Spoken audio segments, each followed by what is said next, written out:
আসসালামু আলাইকুম প্রিয় শিক্ষার্থী বন্ধুরা, কেমন আছো তোমরা? আশা করি ভালো। পাবেলস একাডেমির পক্ষ থেকে তোমাদেরকে স্বাগতম। আজকে তোমাদেরকে এই ভিডিওর মাধ্যমে বাংলা দ্বিতীয় পত্র দেখো উক্তি থেকে কিছু এমসিকিউ শেয়ার করব। আশা করব তোমাদের এবছর পরীক্ষায় কমন পাবা। দেখো, বক্তার কথা উপস্থাপনের ধরনকে বলা হয় উক্তি। উক্তি কত প্রকার? উক্তি দুই প্রকার। এখান থেকে তোমাদেরকে দুইটি দেখিয়েছি। তারপর দেখো এমসিকিউ। এখন হচ্ছে উক্তিগত প্রকার। এই দেখো কমন পড়েছে। উক্তিগত প্রকার, উক্তি হচ্ছে দুই প্রকার। এই যে, তারপর দেখো প্রত্যক্ষ উক্তিতে চিরন্তন সত্য উদ্বৃত্তি থাকলে পরোক্ষ উক্তিতে পরিবর্তন হয় না। এটি কোনটি হবে? দেখো ক্রিয়া খালের। তোমরা ভালো করে একটু দেখে নিবা। দেখো, পরোক্ষ উক্তিতে ক্রিয়ারূপের পরিবর্তন হয় কি অনুযায়ী? পরোক্ষ উক্তিতে ক্রিয়ার পরিবর্তন হয় কি অনুযায়ী? কর্তা অনুযায়ী। দেখো কতগুলো বোর্ডে এসেছে। দিনাজপুর বোর্ড 2023 সালে এসেছে, চট্টগ্রাম বোর্ড 2023 সালে এসেছে। আবার দেখো আরেকটু স্কুলেও এসেছে, দেখছো? তারপর দেখো, বাক্যর অর্থসঙ্গতি রক্ষার জন্য পরোক্ষ উক্তিতে কিসের পরিবর্তন করতে হয়? সর্বনামের। বাক্যের অর্থসঙ্গতি রক্ষার জন্য পরোক্ষ উক্তিতে কিসের পরিবর্তন করতে হয়? সর্বনামের। দেখছো? তারপর দেখো, বক্তার কথা উপস্থাপনের ধরনকে কি বলা হয়? বক্তার কথা উপস্থাপনকে ধরনকে বলা হয় উক্তি। দেখছো উক্তি কাকে বলে? বক্তার কথা উপস্থাপনের ধরনকে বলা হয় উক্তি। দেখো ঢাকা বোর্ড 2023, ময়মনসিংহ বোর্ড 2023 সালে এসেছে। তারপর দেখো, পরোক্ষ উক্তিতে কোন চিহ্ন লোপ পায়? পরোক্ষ উক্তিতে উদাহরণ চিহ্ন লোপ পায়।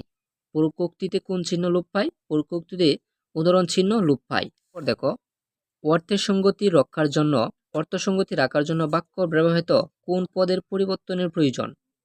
এটা হচ্ছে সর্বনামের। অর্থ সঙ্গতি রাখার জন্য বাক্যের ব্যবহৃত হয় কোন পদের পরিবর্তন হয়? প্রয়োজন হয় সর্বনামের। দেখছো কতগুলো স্কুলে এসেছে। আবার সিলেট বোর্ড 2023 সালেও এসেছে। তারপর দেখো, আচ্ছা, প্রশ্ন অনুজ্ঞা ও আবেগসূচক প্রত্যক্ষ উক্তিতে পরোক্ষ উক্তিতে পরিবর্তন করতে হলে প্রধান খণ্ডবাক্যর ক্রিয়াকে কি অনুসারে পরিবর্তন করতে হয়? বাব অনুসারে। দেখছো সিলেট বোর্ড 2010 সালে এসেছিল বাব অনুসারে। এবছর এই প্রশ্নটা কিন্তু তোমাদের জন্য মোস্ট ইম্পর্টেন্ট। তারপর দেখো, আচ্ছা এই দেখো আরেকটা, কতগুলা বোর্ডে এসেছে। প্রত্যক্ষ উক্তিতে চিরন্তন সত্য উদ্বোধিত থাকলে পরোক্ষ উক্তিতে কিসের পরিবর্তন হয় না? কালের। দেখছো প্রত্যক্ষ উক্তিতে চিরন্তন সত্য উদ্বৃত্ত হয়ে থাকলে পরোক্ষ উক্তিতে কিসের পরিবর্তন হয় না? কালের পরিবর্তন হয় না। দেখছো তিনটা বোর্ডে এসেছে। একটা হচ্ছে বরিশাল 23, তারপর সিলেট 19, বরিশাল 17। দেখছো? আশা করব যদি তোমরা বোর্ড কোয়েশ্চেনগুলো পড়ে যাও, ওইখান থেকেই তোমাদের পরীক্ষা এবছর কমন আসবে।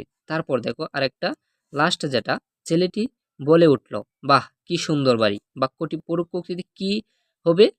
দেখছো, ছেলেটি বলে উঠল বাহ কি সুন্দর বাড়ি। বাক্যটি পরোক্ষ উক্তিতে কি হবে? দেখো, ছেলেটি আনন্দের সঙ্গে বলল যে বাড়িটি খুব সুন্দর, অর্থাৎ ছেলেটি কিন্তু আনন্দের সঙ্গে বলেছে। হ্যাঁ সুপ্রিয় শিক্ষার্থীরা, তোমাদেরকে যে এমসিকিউগুলো দেখিয়ে দিচ্ছি কোনো না কোনো বোর্ডে বা কোনো না কোনো স্কুলের পরীক্ষায় এসেছে। আর আশা করব বোর্ড কিউশনগুলো তোমরা অ্যানালাইসিস করে যাও, তাহলেই তোমাদের পরীক্ষায় কমন পড়বে। উক্তি থেকে তোমাদেরকে এমসিকিউ দেখিয়েছি। আশা করব এই উক্তি থেকে তোমাদের পরীক্ষায় 1 থেকে 2টি প্রশ্ন কমন পাবা। তোমাদেরকে যেগুলো দেখিয়েছি সুপ্রিয় শিক্ষার্থীরা বুঝতেই পেরেছো।